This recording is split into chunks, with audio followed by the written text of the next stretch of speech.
The boy tried to run, but the witch plucked him by the scruff of his neck and carried him home to her chopping board, cackling all the way. Morgan was particularly proud of her witchy cackle. As she lifted her knife high in the air, a howl pierced the night. Morgan made a dog shadow puppet, which turned into a wolf and then a pack of wolves. They circled the witch and the boy, growling viciously. She hadn't meant to make so many of them, but the shadows had ideas of their own. They were too good at this. Morgan needed to take control before the story got away from her. Finally, she said, grasping for a hasty ending, the boy heard his mother calling for him in the distance. She came riding to his rescue on their trusty old horse, Sergeant Clop, and the boy cheered as he saw them galloping over the hill. Morgan's shadow puppet horse did indeed gallop toward the boy, the witch, and the wolves. But there was no heroic mother on its back coming to save the day. There was no mother at all. Only a towering skeletal man holding a long black rifle. "I didn't make that," whispered Morgan, cold fear rising up in her throat. The shadows had hijacked her story. A brigade of horses swelled up behind the first, each bearing a ghostly hunter at its reins. The Shadow Witch and the Shadow Boy faded into darkness, and the wolves loomed larger and larger as they surrounded Morgan and Hawthorne. Morgan screamed. She ran for the door with Hawthorne close behind, and only when they emerged in the bright light of the hallway did Morgan realize they weren't being chased. "What's wrong?" said Hawthorne. "That was getting good." She shook her head, trembling. That wasn't meant to happen. The hunt of Smoke and Shadow wasn't meant to be in the story. The hunt of what? Morgan took a shaky breath and told Hawthorne the story of her 11th birthday. Once she started, it all came tumbling out, about the Eventide curse and how she was meant to die, but then Jupiter came, and they were chased by the hunt of Smoke and Shadow, and went through the clock, and that was how she ended up at the Hotel Decalion, and how she really, really didn't have a knack, or even a clue what she was doing there. She even told him the most painful, scary part about Inspector Flintlock, and how if she didn't get into the society, she'd be forced to leave Nevermoor and face the hunt again. Hawthorne stayed quiet until she finished, and for a little while afterward. He looked dazed. Morgan watched him, biting her lip, worried she'd said too much. Perhaps she should have left out the bit about coming from the Republic and being in Nevermoor illegally, and the bit about the curse, and all the other bits. "No offense," he said finally, "but that story's way better than the one you made up." The air left Morgan's lungs in a low whoosh. It was typical of Hawthorne to take the strangeness of her life in stride, but she was deeply relieved nonetheless. "Hawthorne, you have to keep it a secret," Morgan said. "I wasn't supposed to tell. If anybody finds out, if Inspector Flintlock—" Hawthorne held out his little finger.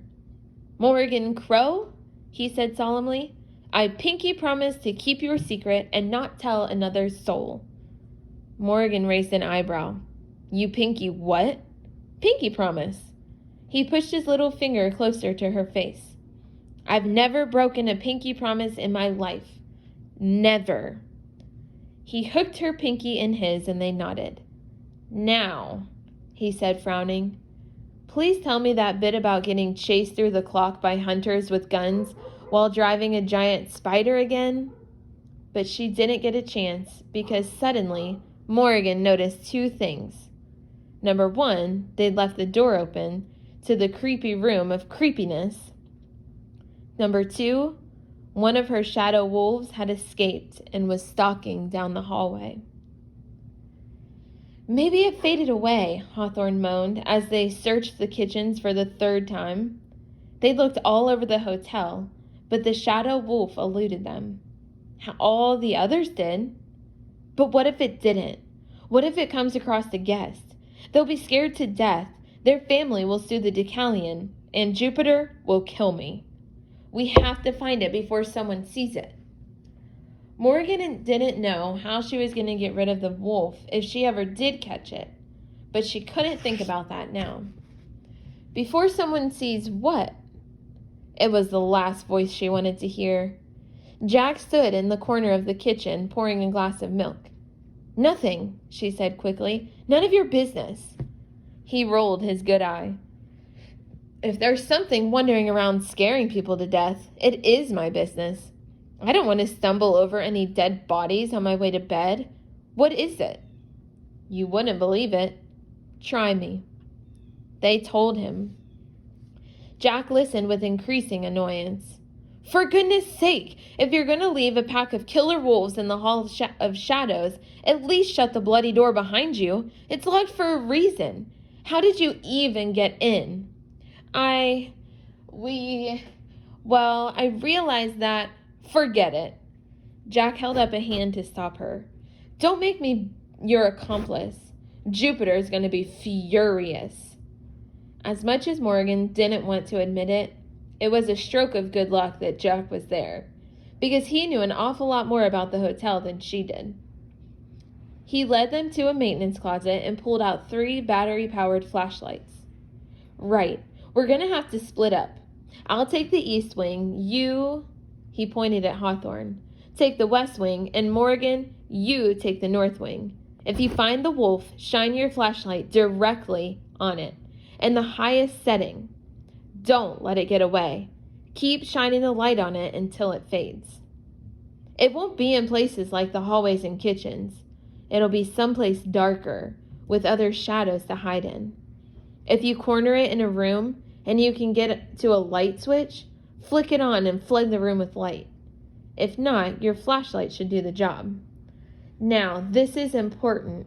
Do not stop searching until you find it, even if it takes all night. Morgan didn't like the idea of splitting up. The last thing she felt like doing was wandering around in the dark, looking for a giant, ravenous shadow wolf on her own. But what could she do? It was her fault the thing was out there. She had to find it. The north wing was surprisingly dark. She crept down black stairwells and through unlocked rooms, unsure whether a shadow could hear her coming, but unwilling to take the risk. It was hard to know what to look for in the dark. How do you find a shadow in the shadows? After what felt like hours of searching, Morgan was ready to give up when she heard a sound from the moonlit balcony of a 5th floor drawing room. Somebody was out there, looking up at the sky and singing quietly. The sound drifted inside, and though Morgan couldn't quite make out the words, she recognized the melody and the man. She held the gauzy white curtains aside and stepped onto the balcony, into the bluish light of a full moon. The beam of her flashlight fell across the familiar face. Mr. Jones? He was jolted out of his reverie. Miss Crow, hello again. Another visit, Morgan observed. You must come to Nevermoor a lot. Yes, I have business here on occasion, and I like to visit friends. He smiled a little sheepishly, holding up a hand to shield his eyes. Morgan lowered her flashlight. I don't believe the Wintersea party would approve, but what they don't know won't hurt them. Our deal still stands, I hope. You won't tell on me? As long as you don't tell on me, Morgan shivered. The evening breeze had a bite. What are you doing out here? Oh, just looking for the music salon. I thought it was somewhere near my suite, but I suspect I'm a bit lost. The Decalion still baffles me, after all these years.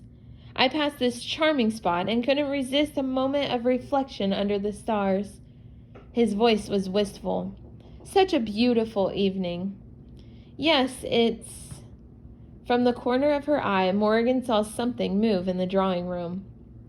She threw back the curtains and swung her flashlight around, but it was only the branch of a small potted tree, swaying in the breeze from the open door. Where is it? She whispered. Are you looking for something? Yeah, but you probably wouldn't believe me if I told you. He smiled gently. I'm certain I would. She told him about the Hall of Shadows. He barely raised an eyebrow. And then one of the shadows I made escaped, and now it's running around the hotel. And I have to find it before it scares somebody to death, and Jupiter loses all his business and goes bankrupt. Jack says the only way to kill it is to shine a light on it until it fades away. Mr. Jones didn't laugh at her, or call her a liar, or even express the smallest amount of surprise. You created the shadow on your own? Sort of, and it sort of created itself. He looked oddly impressed by that. It's a scary shadow, you said? They're all scary, even if you make a nice one, like a kitten. It'll turn into a man-eating tiger or something. It's like they're trying to be scary. That makes sense. Morgan was surprised. Does it? Shadows are shadows, Miss Crow. His eyes reflected the moonlight. They want to be dark. Morgan swung her flashlight wildly about the room, hoping to catch the wolf by surprise if it was there. The beam began to stutter and fade. She whacked the side of the flashlight. I think my batteries are dying. With one last flicker, the light went out. She groaned.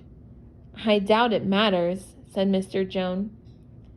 Miss Crow, I suspect your friend, the one who told you how to kill the shadow, he is not my friend, was merely having fun at your expense. He smiled, not unkindly. Your rogue shadow has almost certainly faded away on its own.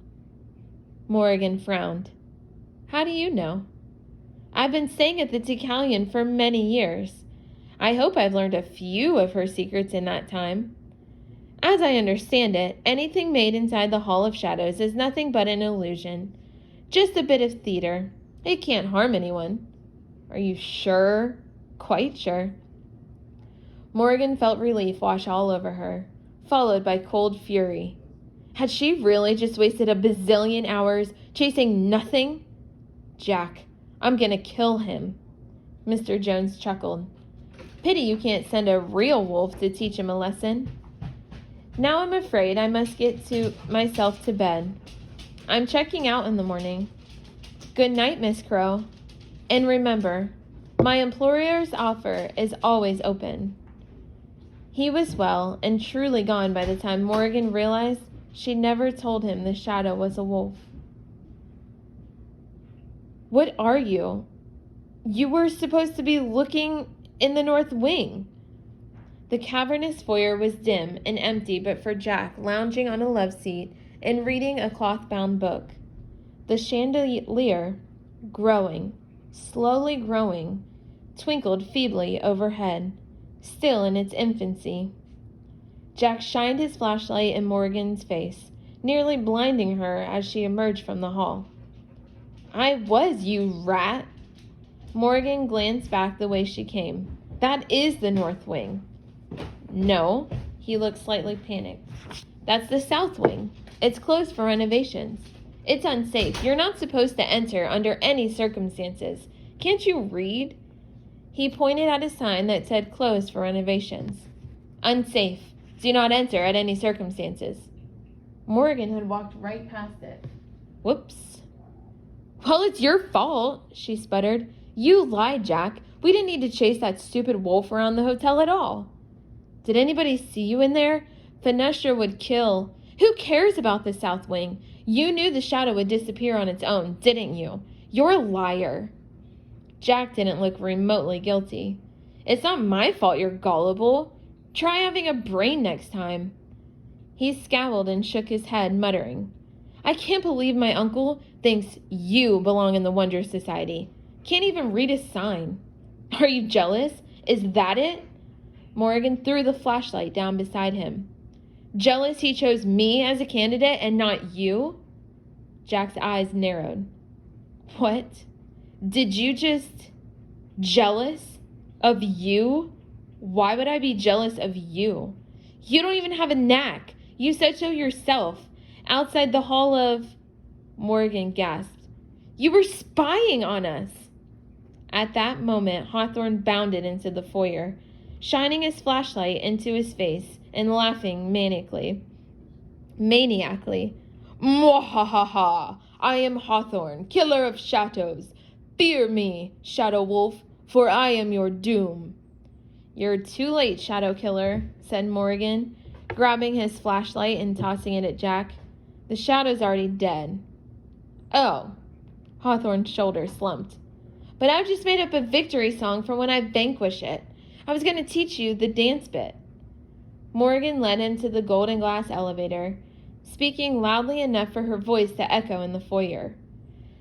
Maybe you can rewrite the words to be about Jupiter's weasel of a nephew who spies on people and tells lies and makes everyone hate him.